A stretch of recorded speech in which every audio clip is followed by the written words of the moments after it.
дээр хөлбөрөн хэвтэж элдвийг бодон эргцүүлж байх минь жаргал байлаа. Миний Робинзоны арлыг хинч мэдэхгүй, бас ийшээ хинч зүглэхгүй. Миний унших дуртай хамгийн гоё зохиол Даниэл Дефогийн Тэнгис даялагч Робинзон Крузогийн амьдрал, түүнтэй учирсан гайхалтай явдлууд нэртэй ном байлаа. Тэгээд л хайртай номынхон гол баатраар нууцлаг арлаа нэрлсэн хэрэг. Далбаат хөлөг онгоцны урд ташаага тулан зүүн гартаа залуураа барин зогсож буй далаачин эрийн зурагтай саарл хавцтай номыг дахин уншсаар бүр навсайлгаж орхисонсон. Уг үсэггүй цээжилсэн гэхэд болно. Би бүр багаас ертөнц дээрх бүх юмнаас илүү далайдал дурладаг байлаа гэж эхэлдэг уг зохиолын баатар хорвоо ертөнцтэй танилцахаар миний насан дээр орон гэрээсээ оргосон зоригт залуугийн түүх намайг бишрүүлдэг юм. Гэтэл би энэ аглаг буйд газар хийх зүйлгүй гівэрт суугаад заримдаа өөртөө гутарна. Ардаас манай бяцхан суурин элхэн харагдана. Уг нь цагтаа олон хэлийн хүн холигсон урчуудын суурин байсан гэдэг. Одоо балгас болсон хэдэн шавар байшин хашаа хэрсэг туйрал үлдэжээ. Энэ төрийг сахиж үлдсэн 3 гэр 7 хүн. Бүх юм нэг л уйдгартай. Хизээний л тийм байсан мэт элэн хойлон. Одоо хүн хар үзэгдэх нь ч ховор болж. Зэлүүд буйд ертөнцийн хязгаарт гээгдсэн шиг санагдана. Хамгийн баруун талд суурингийн сахиул сангар гиндэн гуайн 4 хантай бүрдгэр бөмбийн. Өвөл зунгүй толгой нүцгэн явдаг, сексиж өрвийсэн, ширэлдсэн их үстэй болохоор сангарцаг гэж хожилдог болсон гэх. Үеийнх нь хүмүүс сангаал гин. Дүрлэгэр том нүдтэй, хүрэн борд царайтай гиндэн гуайг тангад сангасвагийн хүүхэд гэж ярилцдаг. Холбого татна, 9 зоос гүйлгэн, мэрэг төлөг тавина, ширэг дом хийн. Тарин мэднэ, ер нь л юмтай хүн. Ганц хүүн цэргийн албанд татагдаад тэр чигтээ ор сурггүй болсон гэдэг. Хаяа нэг тэднийхээр ороход хүүгээл мэргэлд суудаг юм. Нэг л өдөр хүрээд ирнэ гэдэгт харин хизээч итгэл алдраагүй хүнтэй. Урчуудын хорооны үлдэгдэл, урт хэрмэн хашааны нөмөрт манай өвөн бор гэр, манайхаас сахалт хэрийн зайд урд цагт уран дарахны байр байсан суурин дээр бархас баавайн 2 жан дүнзэн байшин харагдана. Бархасгүй зүүн хязгаарын бурайд хүн. Баривчилгааны үеэр нутгаасаа дайжин хөвсгөлийн тайгаар бөгж нуугдж яваад манай энд ирсэн гэх. Үхээс бусдыг үзэж үхээрээс бусадтай нөхөрлсөн хинхмэл хашир өвгөн. Даанч тэр тухайга тэр болгон хүнд ярих дургүй. Харин надтай бол юуны ч тухай хөөрөлдөхөөс цааргалахгүй. Би ч баавайн аманд чихээ наах дуртай. Хөглөгөр том биетэй, хазар өдөө өгссөн битүү хууд сахалтай сүрдмээр хүн.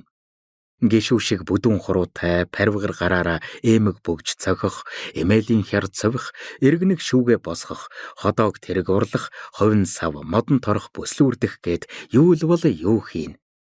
Урд архын хажуугаар загасчлах дуртай гэж жигтэйхэн.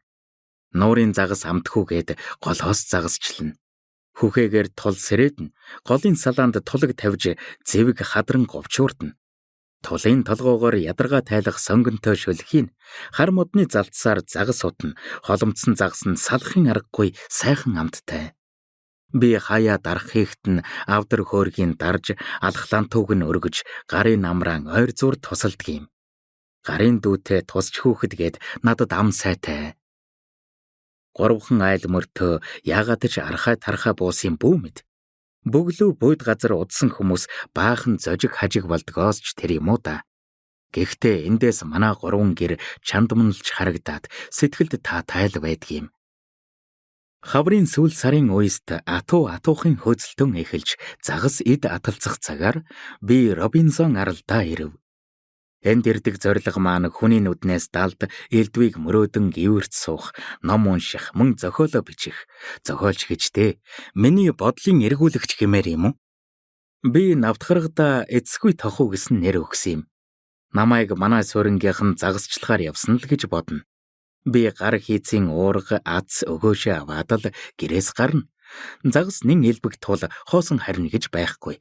Харин ихэнх цагаа Робинзон аралд өнгөрүүлдгийг минь хинч мэдэхгүй. Арлын торгон элсэн дээр хорхой аталзах мэт хөрвөн тонгочж байтал хөөгх хөжгих эмэгтэй хүний шингэн холой сонсогдов. Би сэмээрхэн явгалж түрүүн сагсайсан өтгөн зэгсийг хоёр тийш яран харвал ухаан морьт шавилхан бүсгүй балчигт ус руу зүтгэлэх бөөн хөх туглын араас хөөцөлдөн яваа харагдав. Тоолж барахын эцсгүй гэмээр тийм олон хөв хөх тугал нуруунд гөвөлзөн нуурын ус руу зүтгэлэн байх нь хачирхмаар. Хаанаас ийм олон хөх тугал харагдаагүй бүсгүй гарч ирснийг ухаарсангүй. Тоглоод ус руу дайрлан зэтхэн орсон төрүүч нь балчигт шигдэхгүй гэсэнтэй хойш ухрах аж. Мал усалдгүй газар тууж ирснийг бодоход манай энэ хавийн хүн лав бишдэг. Өөрөө морьтойгоо орж балархвэ гэсэн адгуу бодол төрмөгц зэгсэн дотроос угсхийн өндийж "Хөөй, наадах руугаа орж болохгүй, шигдэн шүү" гэж хар тэнхээгээрээ хашгирав.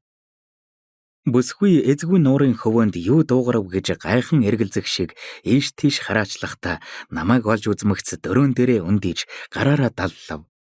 Би өмдөө шуун балчиг шавартай усанд өвдгөө толтол шигдсэн ч байнга явж сурсан хүний дадлаар шалмаглан тууцсаар эрг дээр гарав. Ухаан морьт бүсгүй над руу нэмсэглэн ойртов. Эхлээд нэг л таньдаг царай шиг санагдсан ч нүүр тулах мөчөд огтоос үзэгдэж харагдаагүй бүсгүй байлаа. Нүдэнд дулаахан, усгал дөлгөөн харцтай, хөрслөг бор бүсгүй тэгш цагаан шүдээ яралзуулан инээмсэглэж, цовоо цолгон дуугаар "Сайн байна уу та?" хэмээн амар мэнд ирэв. Үй тэнгийн юм шиг харагдах хатал "Та гинэ" хэмээн би дотроо битүүхэн жуумалзаад сайн байна уу? Энэ их шавартай газар байгаа юм. Мал усалж болохгүй.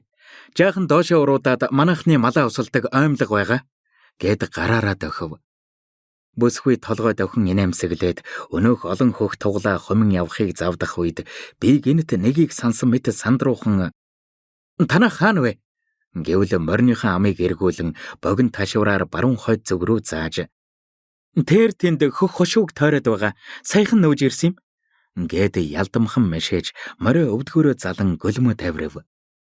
Үл таних бүсгүйтэй гэнэт нүүр тулсандаа балмагдан зүрх түг цохилохыг мэдэрч хацар халуу дүүгэж эхлэх нь тэр. Нэрийг асуудаг байгаа даа гэж дотроо харуулсан бодоод эргэн харвал хэдийнэ холдожээ. Дэмэл бачимдахтаа арлын цагаан элсэн дээр хөрвөн хэвтэж босон өөр юм бодож өөрийгөө сатааруулах гэж янз бүрээр оролдсон боловч толгойд бүсгүйн дүр төрх эргэлдсээр байлаа. Нэг мэдхнээ нар тонгойжээ. Уулын сүүдэр хөөшлөх тэр цагаар нэг л их хүнд бодолд дарагдсан хүн гэрийн зүг урам гүйхэн гэлдэрлээ. Сүүдэр минь даагдахгүй чирэгдэн явах шиг уйтай санагдана. Эзгүй орхисон балгас мэт суурин нэг л эл хойл миний дотор сэтгэл лугаа адил доожоо муутай харагдана. Нэг их ажил хийж ядарсан хүн шиг царайлсан амтан гэрт оруутаа орон дээр сунаад өгөв. Ээж дэвэртэй хүйтэн хярамд өгүүлэнгээ "Миний хүү яав? Наранд цохиулаагүй үсттэй. Царай чинь нэг л базаахгүй байх чинь" гэхэд би юу ч дуугарсангүй төрүүлгээ харж хэвтлээ. Чухам юунаас болоод тийм сэтгэл өмөрч байгааг хэлж мэдэхгүй ч нурын иргдээр таарсан мөнөөх бүсгүйтэй л хамаатай байхаас зайлахгүй. Ядаж нэрийг мэдээд авдаг байгаа даа гэж халаглан бодов. Үдшийн харанхуй нөмөрч лаага асан орд ирээ засаж байхад Үлзийма хоолой зассаар орж ирэв. Хаяада манахаар орж гардаг Үлзийма ээжийн орны өмнө хөлөөж ин суугаад дэвэртэй цайнаас өөрөө аягалж уухцуура өдрийн ажил төрөл хийсэн зүйлээ ээжтэй хуучланга хаяа хараа зайчлан над руу харна. Жир цагт бол надаас элдв юм шалгаан ам хуурай байдгүй хүн өнөөдөр миний царай зүс уруу дорой байдлыг хараад юм шалгаахаас эмээвүү гэлтэй надад үл хандах аж. Нэрийн үл мэдэх танихгүй бүсгүйгээс болоод ийхүү шаналж хэвтээг минь мэдвэл ёстой нэг доог тохуу болгондоо гэж бодхоос нүүр халуу оргив. Үлзийма ер нь тун адтай гав шав хийсэн бүсгүй. Надаас 2 ихжилдээ өгнө. Бархас гуайн эхнэрийн бүлдүү. Өвөл хотоос анх эрэхтэй тэнгэрийн дагин шиг л бүсгүй санагдаж байсансан. Бааван эхнэр дунжаа ихчийн бие чилэрхэхэд хэсэг хугацаанд хань болохоор хотоос ирсэн хэрэг. Салаа хархан гэзэгтэй, зовондуу хар нүдтэй, нэмгэн угалцтай, шулуун хамартай, цагаан шарман царайтай, нүд хөмсөг болсон, ёстой л тостой гараар баримгүй хөөрхөн бүсгүйг анхлан хараад хөдөөгийн жулдраа би балбаа ховцснаасаа ичиж байх суух газраа олж ядан твдэж, түүнээс анхлах малиг цэцгийнх мэт ер бусын үнэрт мансуурах шиг болж билээ. Хөдөөх газрын эгэл боргил бүсгүйчүүдээс тэс өмнө ганган шаавай гол шиг бүсгүй бөглүү суурин газар ирсэн нь Тэнгэрийн од газарт буусан мэт бидний амьдралд өнгөж явхаа нэмж байлаа. Гинтэн гуай манайх руу хол алхасаар айсвэ. 2-3 өргөн хоргой эмжээр нь сэмэрч дуусаад орд төдий үлдсэн дал мөрөөрөө онгож ганцсан хүрэн цэмбэн балбаа дээлээ тоодойтл хөөргөн бүсэлж далбан нударгаа савчуулан овон алхалж явдаг хүнтэй. Өглөө эрт ээж тогоо нэрж байсан. Шарсан мах анддаггүй шар зурхаач гэсэндээ андахгүй байна шүү гэж би гинтэн гуайг ёжлон бодоод инээмсэглэв. Бүснээсээ байнга зүүж явдаг элгэн уудан дотор нь холбог татах 41 чулуу, 9 зоос, шоод хэрэгүүтэй мэрэг төлгийн хэрэгсэл нь бэлэн зэхийний явна. Аргалын хашаага додомдох санаатай энэ тэрийг оролдох зураа ижи тэр хоёрын ярианд чих тавив. Хайлмгийн хурц содон үнэр хамар цоргиж, хавьд хулцалдаагүй хоёрын дүнгэр ярилцах туулдна. Хүү минь ойрд дуушуу муутай, уруу дорой царай тайл байх юм. Би нөвдөө юу гэхэр зүгээр гэх юм. Яаж хадугай хүүхэд юм болоо. Та нэг үзээд өгнө үү дээ? Гэх ээжийн дуу тод сонсогдов. Би хэрэгт дурлан гэрийн ард сэмхэн очиж хаяа налан суулаа. Зоос шиг чимээ шарган ээжийн цайгаа уучлах чимээтэй хоршин дуулдна. Хэсэг нам гүн болсноо. Сэтгэл нь урвж хөрвөөд тогтворгүй байгаа юм байна. Зүгээр гэмгүй. Аянда сэтгэл нь засарч алстай хөв заяаныхан жолоог атгах андаатай хөөхд байна. За ашгүй дээ. Загас жарахатай хөөцөлддөг болохоор нь лусын яманд өртчихвээ гэж айхал юм байна шүү дээ. Хэлээд ёр үгэнд орохгүй юм. Одооны хөөхтүүд хүний үгийг нохоо яригахын чинээ тоох биш дээ. Гээд хүн өөрийн заяагцнаа хийж явхад завсрын барцад дайрна гэж байхгүй. Баава энэ хоёр жил усын хааны тамхтай хүмүүстэйгээ. Мань загасны мах идвэл хоолойд хахаг тэглэн. Загас барих гэвэл лусын хорлол болох байлгүй дээ. Гээд хадганан инэв. Муу хүүдэл санаа зовох юм байна шүү. Надаас хойш яаж шуухан ам зуух хүн юм бол бүү мэд. Зөрүүд зожиг зантай, дотгшоогоо, хүний аргыг олж сураагүй. Учир мэдэхгүй балчир байхад нь аав нь өөд болчихсон. Хинз гарсан отхон хөөхд гээд жаал эрхлүүлчихсэн болохоор өрөвдгөл юм. Гээд чимээ тасрав. Ээж нь нулимсаа арчиж байх шиг.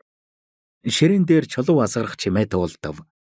Гинтэн гуай зоосныхоо мэргийг нягтлан холбог татах гэж байгаа бололтой. Холойрын адуу малын эрэлчэд гинтэн гуайнхаар бууж мордон мэрэг төлөг тавиулах нь бишхүүнийг бий. Хоосон гүйлгэлцдэг юм. Халамт суухан үедээ хачин сайн мэддэг гэж зарим нь ярина. Мэрэг төлөг гэдэг мухар сүсэг гэж боддог болохоор би төдийлөн оошоохгүй.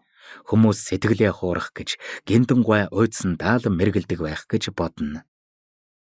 Алс хэтэн их өнгөтэй сайхан бууж байна. Зөрж бойдолж жаахан цаг алдахч сэтгэлтэй хүнээ олж дуртай юмаа хийж сайхан амьдрнаа.